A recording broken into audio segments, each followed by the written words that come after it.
ಲಕ್ಷ್ಮಿ ಇಲ್ಲೇ ಇದ್ದಾಳೆ. ಮಾಂತ್ರಿಕ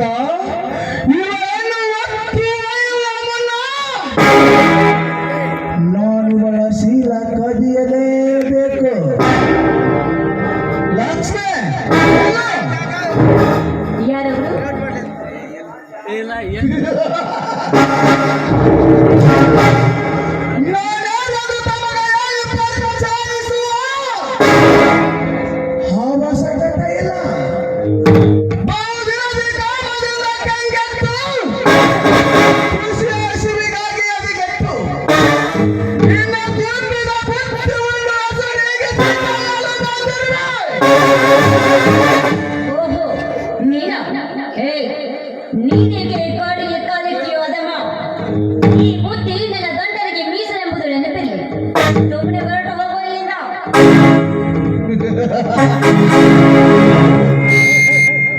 ಮನೆಗೆ ಹಸುರು ಬಂದ ಭಿಕ್ಷಕ ಉಂಡು ಹಸು ನೀಗಿಸಿಕೊಳ್ಳದೆ ಹಾಗೆ ಇರ್ತಿರದುವನೆ ಸಾಧ್ಯವಿಲ್ಲ. ನೀಗಿಸಿಕೊಂಡು ಉಂಡು ಹೋಗುವಾಗ ಅವನ ಗುರಿ. ಯಾಕಂದರೆ ಈ ಬುದ್ಧಿ ನಿನ್ನ ಗಂಡನಿಗೆ ಮೀಸಲಿಟ್ಟಿದ್ದು ಅಲ್ಲ. ಅವನಿನ್ನು ನಿನ್ನ ಕೊರಳಿಗೆ ತಾಳಿನ್ನು ಕಟ್ಟಿಲ್ಲ. ಇದನ್ನು ನಾನು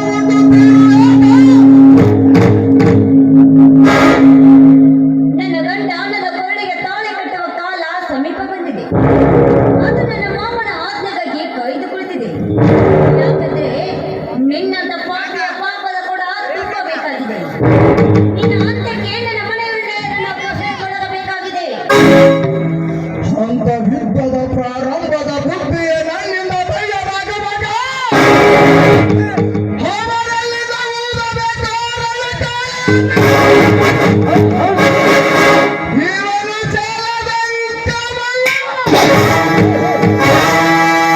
ಚಲದಂಕಮಲ್ಲ ನಾನೇ ಅಂತ ಹೇಳಿ ನನ್ನ ತಂದೆಯಿಂದ ಸವಾಲ್ ಹಾಕಿಸಿಕೊಂಡು ಸೂಳೆಯಾಗಿರುವ ನಿನ್ನ ತಂಗಿಯ ತಂದು ನನ್ನ ಮೈದನ ಶಶಿಧರನಿಗೆ ಮದುವೆ ಮಾಡಿಸಿ ಆ ಸೂಳೆಯಿಂದ ನನ್ನ ಮೌನ ಮೇಲೆ ಇಲ್ಲ ಸಲ್ಲದ ಆಪದೆಯನ್ನು ಹೊರಿಸಿ ಮನೆ ಬಿಟ್ಟು ಅವನನ್ನು ಹೊರ ಹಾಕಿಸಿದೆ ಅಲ್ಲ. ನಾಚಿಕೆ ಆಗುವುದಿಲ್ಲವೇ ನೋಡಿದ ಹೇಸಿ ಜನ್ಮಕ್ಕೆ.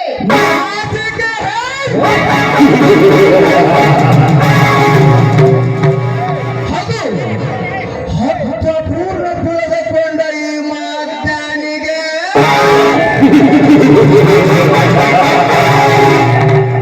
ಲಕ್ಷ್ಮಿ ನಾಚಿಕೆ ಎಂಬ ಮೂರಕ್ಷರದ ಮರ್ಮ ತಿಳಿದುಕೊಂಡ ನಾನು ತಾರಕ್ಕೆ ಕೈ ಹಾಕಿರುವೆ.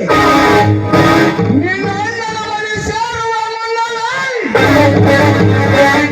ನನ್ನ ಕೈ ಸೇರು.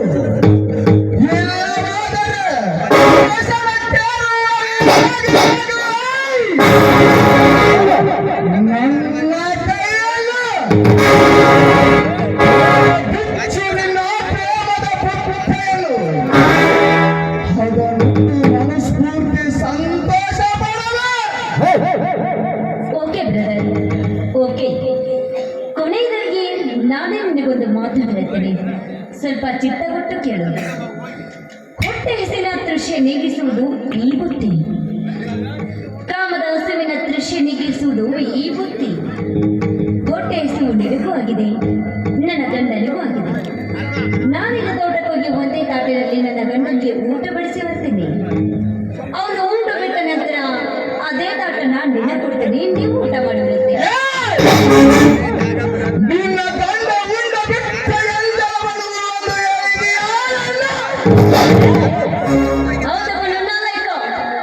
ಈ ನನ್ನ ದೇಹ ಕೂಡ ನನ್ನ ಗಂಡನಿಗೆ ಮೀಸಲಿಟ್ಟ ಬುದ್ಧಿ. ಇದು ಕೂಡ ಅವನು ಉಂಡ ಬಿಟ್ಟ ಎಂಜಲ ಅದನ್ನ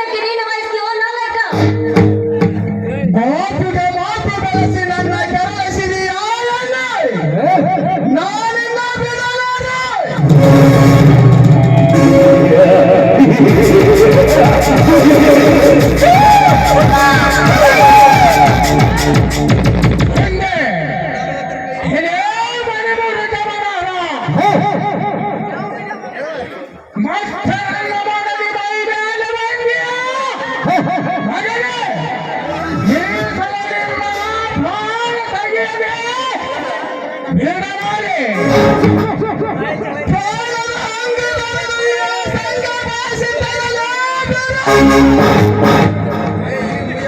ಅಂದು ನನ್ನ ಕೈ ತಪ್ಪಿಸಿ ನಿನಗೆ ಮೈವರ್ಪಿಸಿ ತಾಳಿಲ್ಲದೆ ನಿನ್ನ ಬಳಿ ಬಿದ್ದ ಇವಳಿಗೆ ನಾನು ಯಾವ ಕೊಡಬೇಕೆಂದು ಬಂದಿದ್ದೇನೆ. ನೀ ಕಣ್ಮರಾಗಿ ಬಿಡು ಇಲ್ಲಿಂದ. ಮತ್ತೊಬ್ಬರ ಮನವಿಯ ನಂದಗೆ ಅವಳೇನು ಮಾಡಿದರೆ ಸಿಗುವ ಕಾರಣಗಳೇನವೇ? ಇವಳು ನನ್ನ ಸೊತ್ತು.